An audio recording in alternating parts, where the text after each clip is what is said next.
Prawn fry তো আমাদের সবারই অনেক পছন্দ, তবে আমি আজকে আপনাদেরকে একটা ডিফারেন্ট ওয়েতে করে দেখাচ্ছি। এটা একটা মাল্টি সাইড ডিশ হতে চলেছে। আমরা এটা অনেক কিছু দিয়ে খেতে পারি, যেমন নুডলস, ফ্রাইড রাইস, পোলাও কিংবা সাদা ভাত, সব কিছুর সাথে কিন্তু পারফেক্টলি জমে যাবে এই প্রন ফ্রাইটা।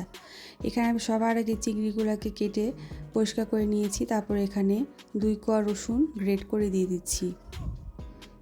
বাটাটা দিবেন না, এভাবে গ্রেট করেই দিবেন। তারপর আমি এতে দিয়ে দিব 1 চা চামচ লাল মরিচ গুঁড়া। লাল মরিচ গুঁড়া ঝাল আপনারা যেরকম পছন্দ করেন সেই অনুযায়ী দিয়ে নেবেন। আর এখন দিয়ে দিচ্ছি 1/4 চা চামচ হলুদ গুঁড়া। তারপর দিয়ে দিচ্ছি ডার্ক সয়া সস।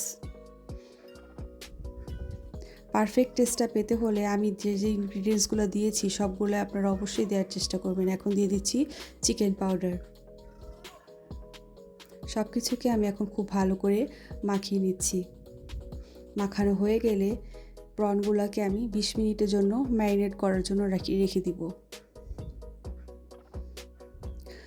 আপনাদের হাতে যদি সময় কম থাকে আপনারা ফ্রিজে রেখে দিতে পারেন। 5 থেকে 10 মিনিটের পরে আপনারা এটাকে ভেজে নিতে পারবেন। এখন দিয়ে দিচ্ছি টেস্টিং সল্ট, আর দিয়ে দিচ্ছি 1 চা চামচ বেসন আর একটু টমেটো কেচাপ।